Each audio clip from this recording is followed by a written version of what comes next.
सभी साथियों को कुमार राजेश का नमस्कार। साथियों, आज मैं आपको बताने वाला हूँ कि षोडशोपचार का क्या अर्थ है।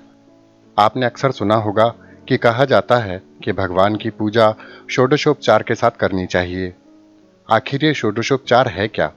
षोडशोपचार का सनातन धर्म की पूजाओं में बड़ा महत्व माना जाता है। भगवान के पूजन में इसका विशेष स्थान है। षोडशोपचार 16 उपचार अर्थात वो 16 चरण जिनसे भगवान की पूजा पूर्ण की जाती है। ये कौन कौन से 16 चरण हैं, मैं इनको आपको बता देता हूँ। पहला है ध्यान आवाहन। भगवान की पूजा शुरू करते समय मंत्रों और भाव द्वारा भगवान का ध्यान किया जाता है। आवाहन का अर्थ है पास लाना। भगवान को अपने पास लाने के लिए आवाहन किया जाता है। इष्ट देवता से निवेदन किया जाता है कि वे हमारे सामने हमारे पास आ जाएं। वह हमारे इष्ट देवता की मूर्ति में वास करें तथा हमें आत्मिक बल एवं आध्यात्मिक शक्ति प्रदान करें ताकि हम उनका आदर पूर्वक सत्कार करें। दूसरा चरण है आसन। इसमें हम भगवान को आसन समर्पित करते हैं। हम इस चरण में अपने भगवान से प्रार्थना करते हैं कि वे आसन पर विराजमान हो जाएं। तीसरा चरण है पाद्य। पाद्यम यह एक सम्मान सूचक चरण है। इसमें भगवान के आ जाने पर हम उनके पैर धुलाते हैं। चौथा चरण है अर्घ्य। जैसे कि हम पाद्यम में पैर धुलाते हैं, इसी तरह अर्घ्य के समय हम भगवान के हाथ धुलाते हैं। पांचवा चरण है आचमन। आचमन यानी मन, कर्म और वचन से शुद्धि। आचमन का अर्थ है अंजलि में जल लेकर पीना। यह शुद्धि के लिए किया जाता है। आचमन 3 बार किया जाता है। इससे हृदय की शुद्धि होती है और भगवान हमारी पूजा स्वीकार करते हैं। छठा चरण है स्नान।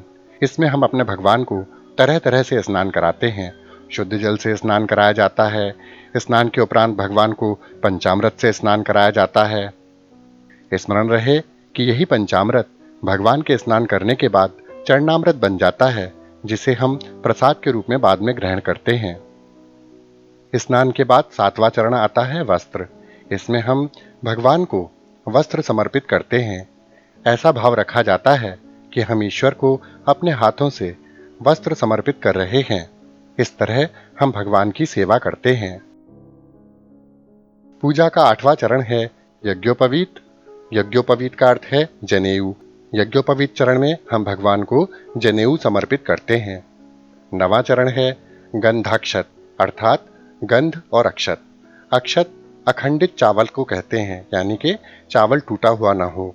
इसमें हम भगवान को अक्षत यानी कि चावल, रोली, हल्दी, चंदन, अबीर, गुलाल इत्यादि समर्पित करते हैं। इस चरण में हम भगवान को अक्षत, रोली, हल्दी, चंदन, अबीर, गुलाल आदि से तिलक करते हैं। 10वें चरण में हम भगवान को पुष्प अर्पित करते हैं। इसमें हम भगवान के पसंद की फूल माला उन्हें पहनाते हैं। 11वें चरण में हम भगवान को धूप समर्पित करते हैं। इसमें हम भगवान को धूप की गंध समर्पित करते हैं। 12वां चरण है दीप। 12वें चरण में हम भगवान को दीपक समर्पित करते हैं। हम घी का दिया जलाते हैं, जिसे हम भगवान को समर्पित करते हैं। 13वां चरण है नैवेद्य। इसमें हम भगवान को मिठाई का भोग लगाते हैं, जिसे नैवेद्य कहा जाता है। भगवान को चढ़ाई गई मिठाई को बाद में प्रसाद के रूप में बांटा जाता है। 14वां चरण है तांबूल, दक्षिणा, जल और आरती। तांबूल का अर्थ है पान। यह महत्वपूर्ण पूजन सामग्री है।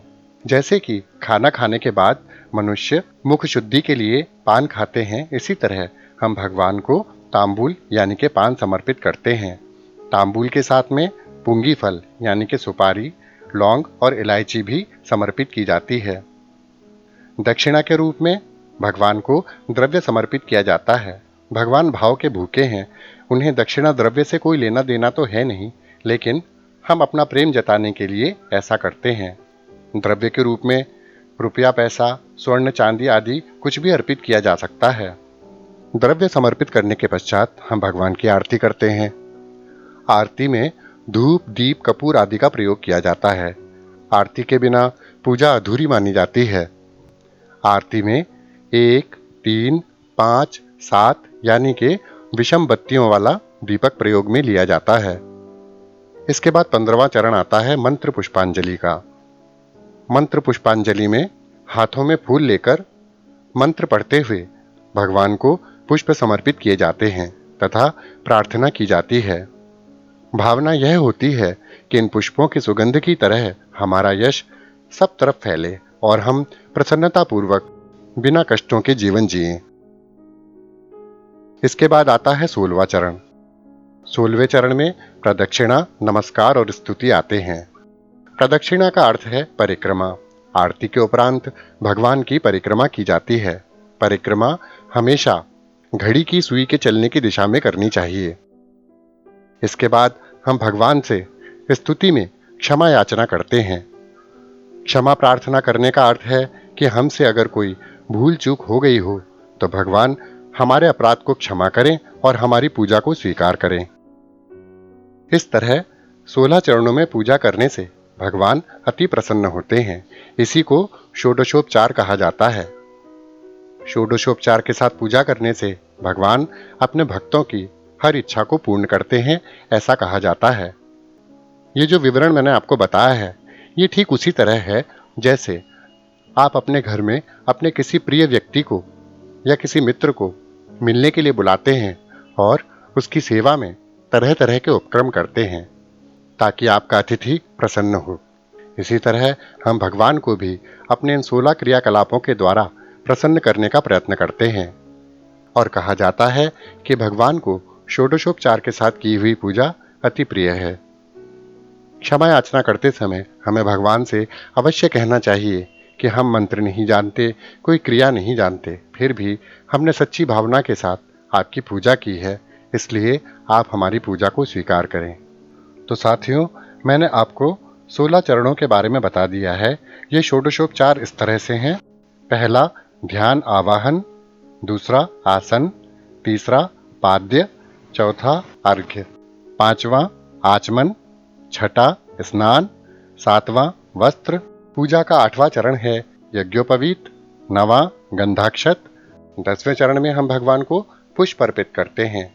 11वें चरण में हम भगवान को धूप समर्पित करते हैं।